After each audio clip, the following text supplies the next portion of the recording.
À la une de cette édition de l'actualité, un cas de choléra détecté au Burkina Faso, un cas importé et pris en charge par les autorités sanitaires dans la région de l'Est. Nous aurons la réaction du ministre de la Santé dans ce journal. Polémique autour d'un produit burkinabé candidat à la labellisation. Le poulet bicyclette serait dangereux pour la santé selon certaines voix qui se basent sur les résultats d'un travail scientifique. Dans ce journal, nous entendrons l'auteur de l'étude sur la vraie version des résultats de sa recherche. Tapis rouge pour Hugues Fabrice Zango par la maison Télécel. Le sponsor officiel de l'athlète a réservé un accueil digne à son champion venu témoigner toute sa gratitude pour la confiance à lui porter. La médaille de bronze ici vaut aussi au moins 20 millions de francs CFA. Les images du retour du euro dans cette édition. Et puis nous entendrons le président américain sur la situation en Afghanistan. Joe Biden assume le retrait des troupes américaines du pays et reproche aux Afghans de n'avoir pas su saisir leur chance. Les propos du locataire de la Maison Blanche en fin d'édition. Bonsoir à tous, merci de votre attention. Pour ouvrir ce journal, direction le palais de Kosiam pour les audiences du président du Faso.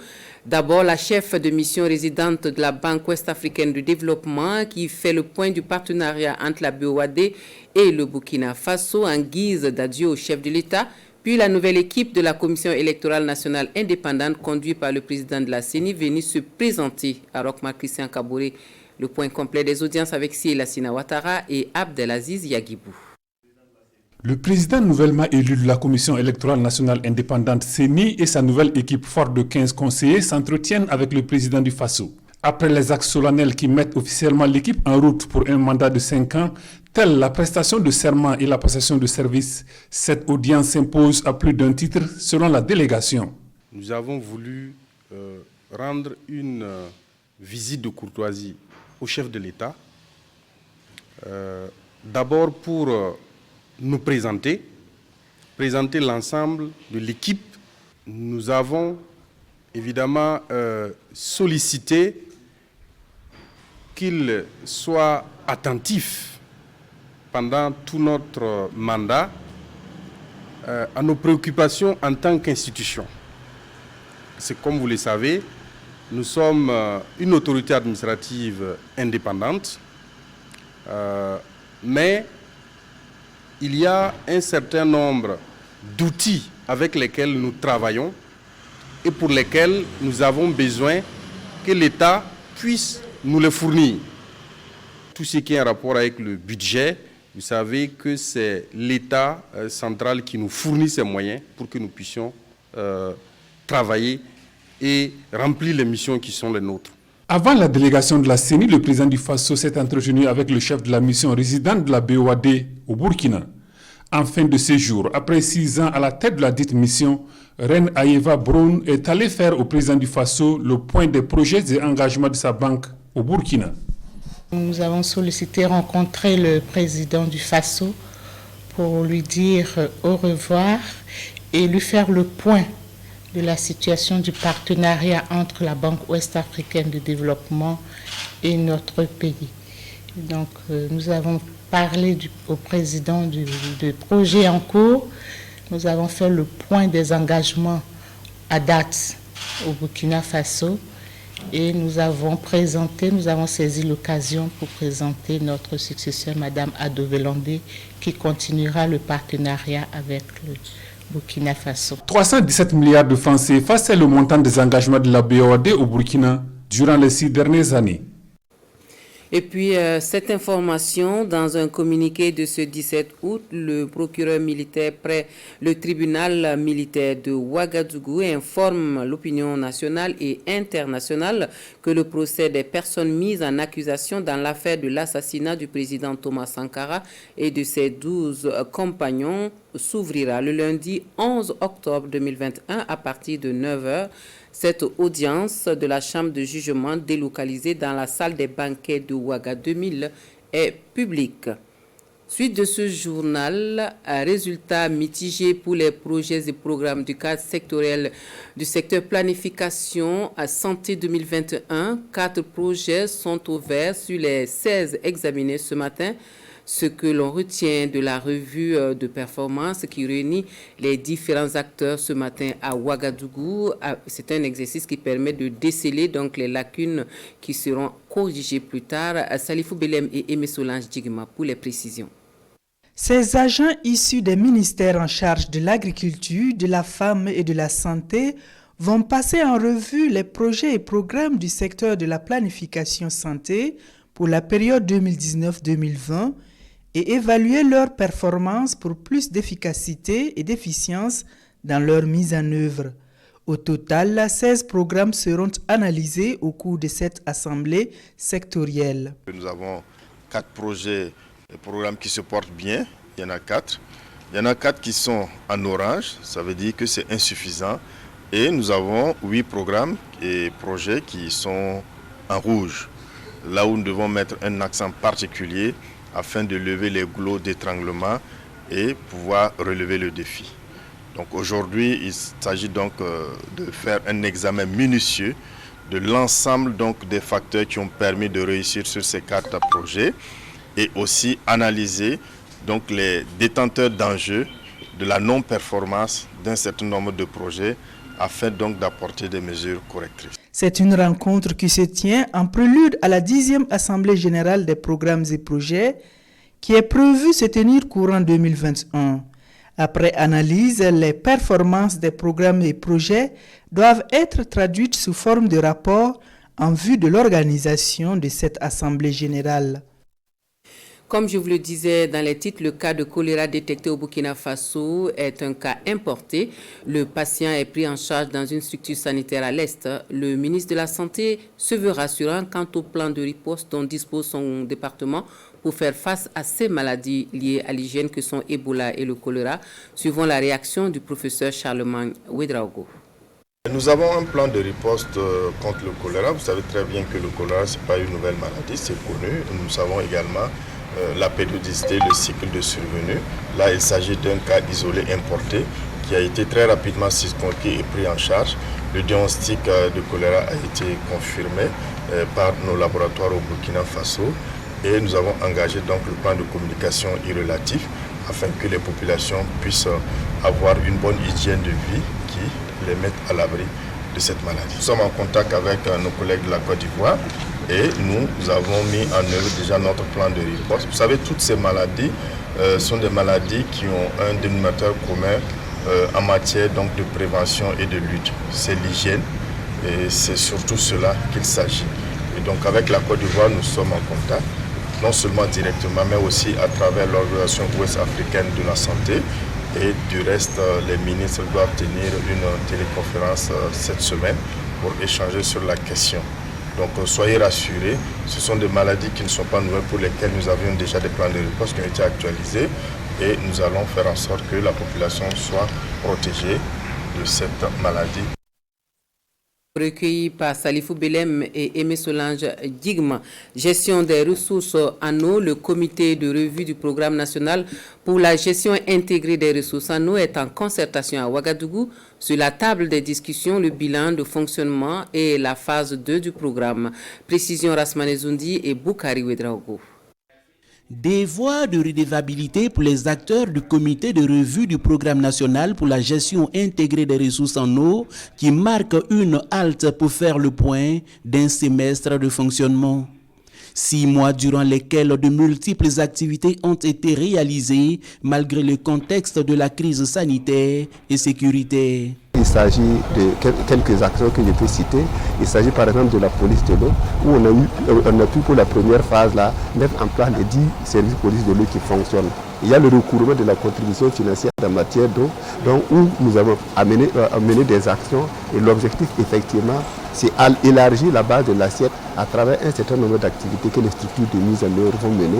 Il y a aussi l'action qui consiste en tout cas à la protection des ressources en eau à travers effectivement les actions de désensablement, de protection des berges, de plantation qui sont menées sur le terrain. Au compteur, 53% de taux d'exécution des activités programmées, de quoi satisfaire les acteurs chargés de la mise en œuvre du programme national pour la gestion intégrée des ressources en eau. Cette année, On a eu quand même une bonne exécution des activités à la même période comparée à l'année passée.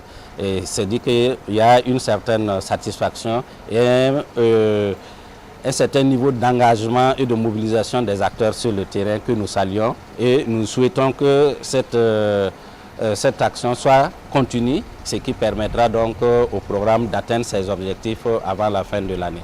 Satisfaction certes, mais déjà il faut se projeter sur la deuxième phase du projet 2021-2025 avec en priorité pour les 6 mois à venir le renforcement et la pérennisation des activités déjà réalisées. Et pour lutter plus efficacement contre l'insécurité alimentaire, la Société nationale de gestion des stocks de sécurité alimentaire se dote d'un nouveau dispositif de stockage de vivres.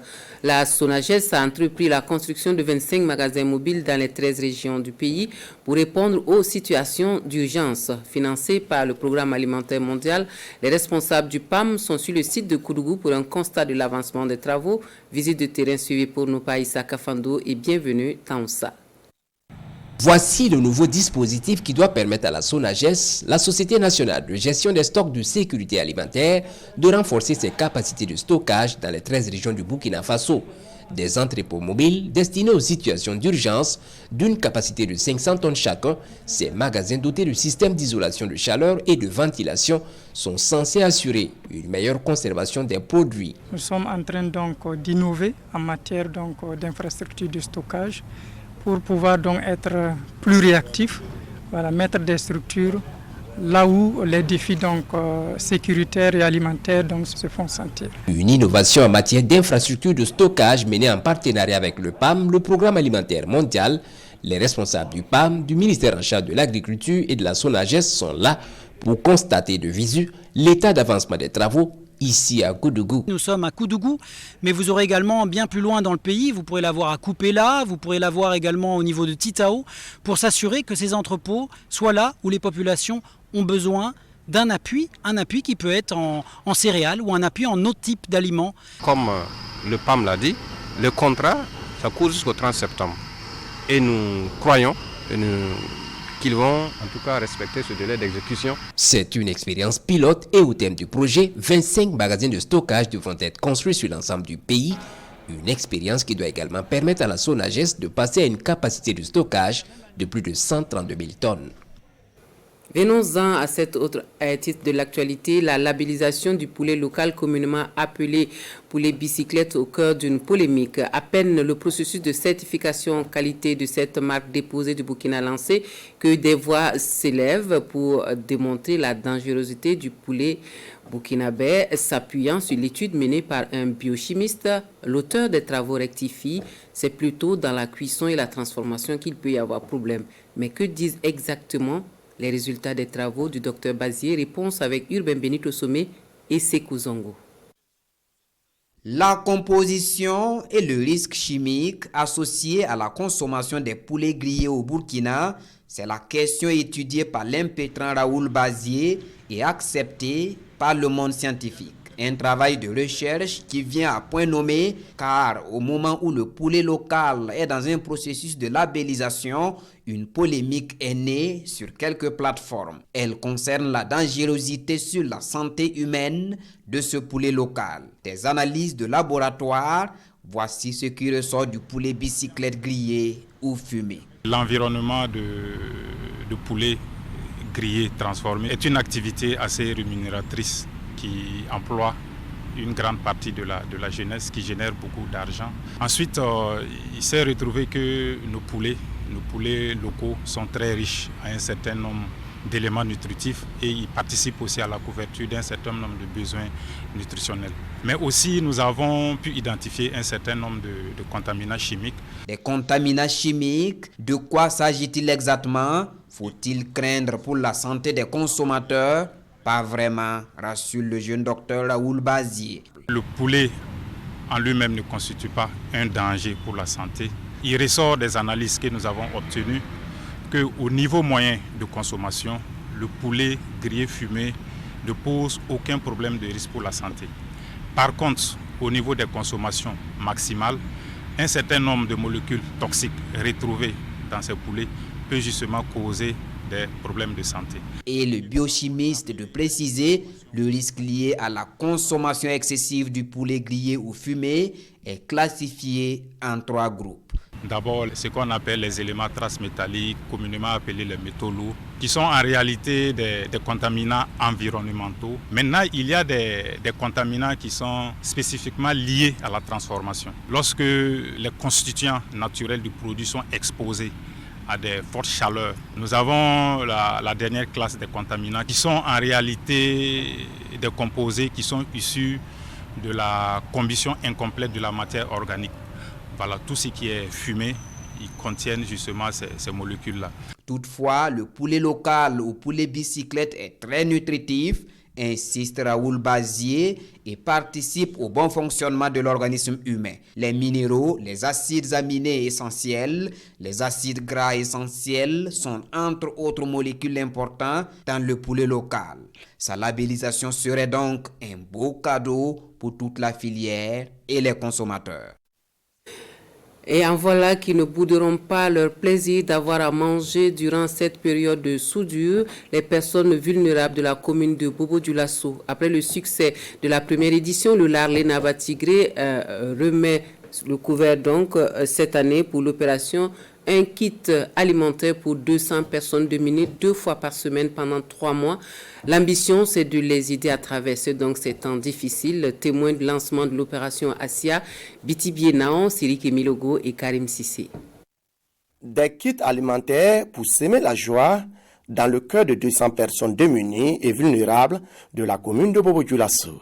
Il en sera ainsi 2 fois par semaine et cela pendant un trimestre. Le geste est du Larlé Nabatigré qui manifeste par là sa solidarité à l'endroit de ces personnes. Chacun de nous donne à son voisin, donne à quelqu'un de son quartier ou de sa ville qui a faim, je pense que dans un délai les plus brefs, nous allons lever la faim au Burkina Faso. Il participe aux côtés du ministère de la Santé et aussi aux côtés du ministère de l'Agriculture à lutter contre la faim. Il accompagne également l'initiative présidentielle qui est de permettre à tout enfant en âge scolaire d'avoir un repas équilibré par jour. Pour les bénéficiaires, ce don vient à point nommé, surtout en cette période de soudure où les coûts de certaines denrées de première nécessité connaissent une flambée sur le marché. Nous sommes des veuves. Ce qu'il a fait pour nous va droit au cœur. Ça va beaucoup nous soulager pendant cette période de soudure. Je suis satisfait. Toutes les populations, ce n'est pas moi seulement, toutes les populations sont satisfaites. Ça c'est aujourd'hui, tout le monde sait que c'est les faim. Il n'y a pas de céréales, il n'y a rien. Donc, si quelqu'un qui est venu donner les nourritures à cadeau, c'est un grand plaisir pour nous pour les remercier. Cette action du Larlé Nabatigré intervient après celle de Ouagadougou. Une action que le donateur entend poursuivre tant que ses moyens le lui permettront.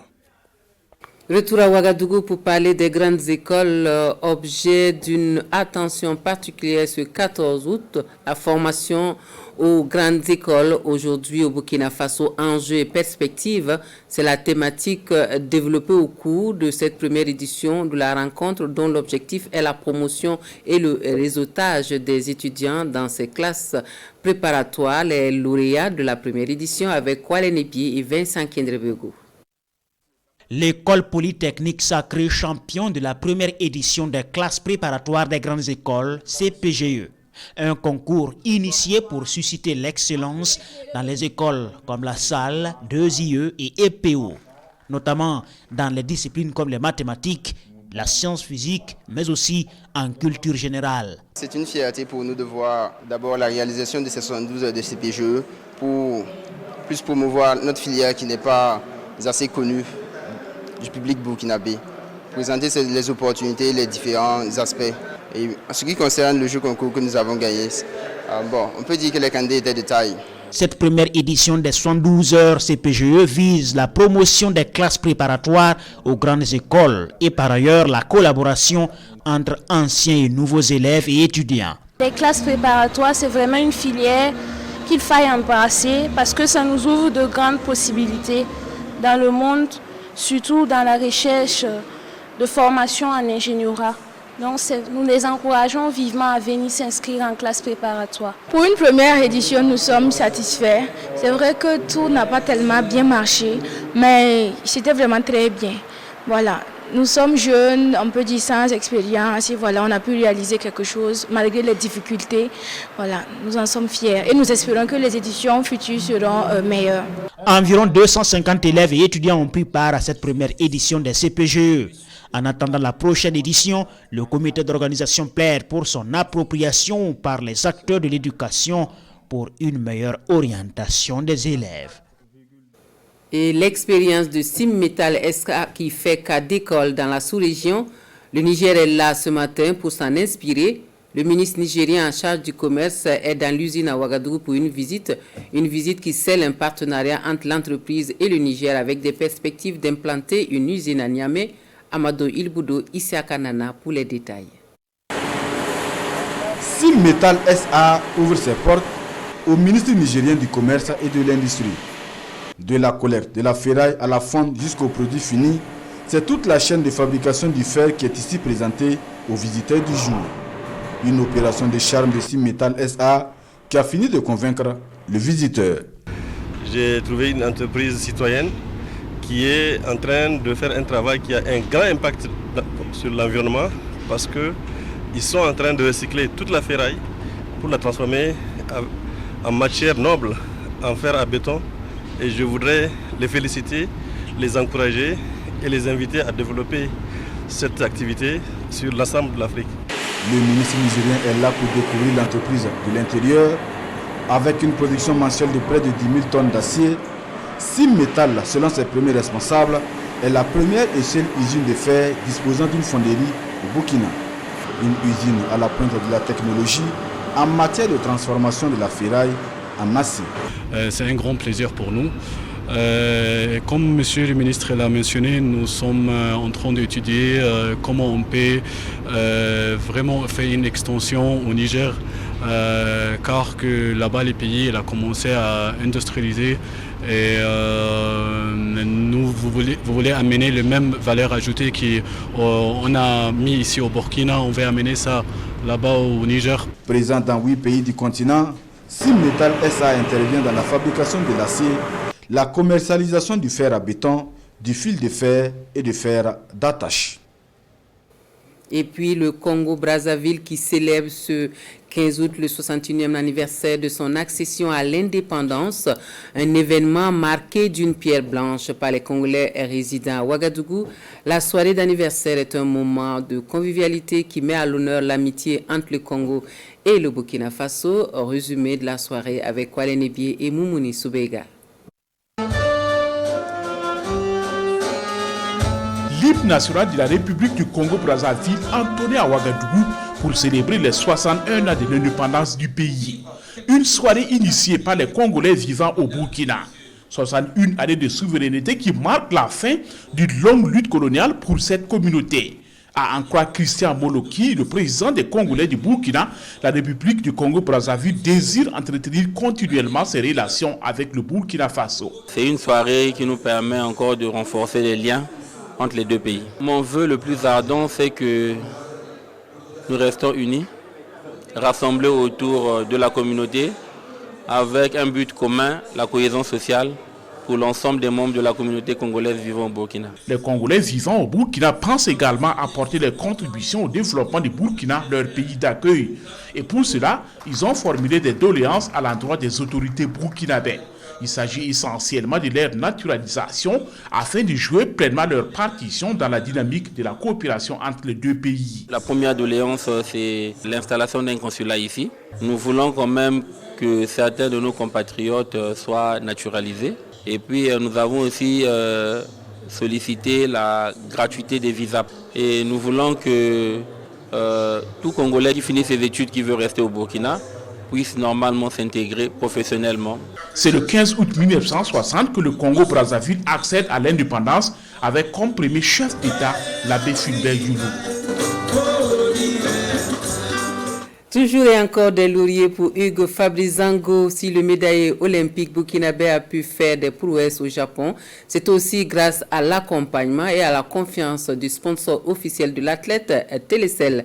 C'est donc tout naturellement que le tapis rouge est déroulé ce matin au champion au siège de la société à Ouagadougou pour son retour à la maison. Là aussi, félicitations et récompenses pour le médaille du triple saut. L'ambiance est enregistrée par Adamagiti et Hahadi Sandamba. Dans les locaux de Télécel Faso, Hugues Fabrice Zango dit revenir à la maison. C'est un ambassadeur de Télécel Faso. Il est venu présenter officiellement sa médaille de bronze aux responsables et remercier l'entreprise pour son soutien. Lorsque j'étais bien sûr en train de chercher différents moyens, voies et moyens pour offrir une médaille au Burkina, Télécel m'a permis justement d'avoir de mettre certaines choses en place et pouvoir justement offrir cette première médaille olympique du Burkina. Donc cette médaille appartient également à Télécel pour tous les efforts justement qu'ils ont pu fournir. Pour les responsables de Télécel Faso, c'est une fierté de recevoir celui-là en qui ils ont cru et mieux celui-là qui a su inscrire le nom du Burkina Faso sur la liste des pays médaillés olympiques. Et avoir des ambassadeurs comme Fabrice représente un honneur pour nous et aussi un message que nous pouvons adresser au pays et montrer à la jeunesse un exemple. Parce que comme je le disais encore, la jeunesse représente l'avenir de notre pays et quand nous pouvons aider ou contribuer à aider des exemples comme Fabrice, c'est quelque chose que nous devons, nous en tant qu'entreprise citoyenne et nationale, faire. Pour la petite histoire, c'est en 2019 que Hugues Fabrice Zango a été approché par Télécel Faso pour être son ambassadeur. Depuis lors, la compagnie de téléphonie mobile soutient directement l'athlète. Et à l'occasion, Télécel Faso remet une enveloppe de 20 millions de francs CFA à Hugues Fabrice Zango pour la suite de l'aventure. Et pour ceux qui n'ont pas pu suivre en direct le tirage au sort de la CAN 2021, sachez que les étalons connaissent désormais leurs adversaires pour le Cameroun 2021. Donc l'histoire se répète, le Burkina Faso qui jouera le match d'ouverture avec le Cameroun comme à la 21e édition. Le Cap-Vert et l'Éthiopie sont les deux nations qui feront l'aventure avec les étalons dans le groupe A. Plus de détails dans nos prochaines éditions. Hors de chez nous, la situation en Afghanistan, les États-Unis assument le retrait de ses troupes d'Afghanistan. Donc, le président Joe Biden, dans une allocution, estime que les Afghans n'ont pas su saisir leur chance. 24 heures après le retour au pouvoir des talibans en Afghanistan, Joe Biden est sorti du silence lundi soir. Le président américain défend fermement sa décision de retirer les troupes américaines. Il a maintenu la ligne de Washington, à savoir que les États-Unis s'étaient engagés pour tuer les responsables des attentats du 11 septembre 2001. Objectif rempli. Je soutiens fermement ma décision. Après 20 ans, j'ai appris souvent durement qu'il n'y a jamais de bon moment pour retirer les forces américaines. C'est pourquoi nous en sommes là. Mais il est vrai que tout s'est déroulé plus rapidement que nous l'avions prévu. Alors que s'est-il passé? Les dirigeants politiques afghans ont tout simplement abandonné et fui le pays. Les militaires afghans se sont effondrés, parfois sans même essayer de se battre. Les troupes américaines ne peuvent pas et ne devraient pas se battre et mourir dans une guerre que les forces afghanes ne veulent elles-mêmes pas mener. Beaucoup d'Américains d'origine afghane vivent à San Francisco, aux États-Unis. Beaucoup craignent pour la suite des événements. C'est une déception. La diaspora afghane n'a cessé de répéter aux dirigeants du monde entier que cette issue était inévitable. Ma tante, qui est en Afghanistan, s'inquiète pour ses enfants, en particulier ses filles. Joe Biden a assuré que les États-Unis continueront à s'engager pour les femmes et jeunes filles afghanes. Voilà, Burkina Faso, Cameroun, donc c'est l'affiche de l'ouverture de la CAN 2021 au Cameroun. Les détails du tirage au sort, c'était tout à l'heure. L'élément a finalement est fin prêt. Nous pouvons le suivre avec Alex Zagré. Burkina Faso, Cameroun, C'est l'affiche du match d'ouverture de la 33e édition de la Coupe d'Afrique des Nations Cameroun 2021. Comme à la 21e édition en 1998, les étalons de Burkina Faso et les Lions indomptables se donnent rendez-vous pour une ouverture de CAN. Dans cette aventure de la 33e édition du football africain, le Burkina Faso est logé dans le groupe A, accompagné du pays organisateur de l'Éthiopie et du Cap-Vert, tous des anciens clients de Burkina Faso. Le Sénégal, le Zimbabwe, la Guinée-Conakry et le Malawi composent le groupe B. Les Black Stars du Ghana en découlent avec le Maroc, les îles Comores et le Gabon pour le compte du groupe C. Dans le groupe D, nous retrouvons le Nigeria, l'Égypte, le Soudan et la Guinée-Bissau. Le tenant du titre, l'Algérie, tentera de défendre son trophée contre la Sierra Leone, la Guinée équatoriale et les éléphants de la Côte d'Ivoire. La Gambie, pour sa toute première CAN, aura fort à faire dans le groupe F avec le Mali, la Tunisie et la Mauritanie. La 33e édition de la CAN Cameroun 2021 se déroulera du 9 janvier au 6 février 2021 et en match d'ouverture le 9 janvier, une alléchante retrouvaille entre les Lions indomptables du Cameroun et les étalons de Burkina Faso. C'est ainsi que se referme cette édition de l'actualité sur la télévision de Burkina. Merci de nous avoir suivis. L'information revient à 23h pour sa dernière version avec Amadou Marcelto. Excellente soirée à tous.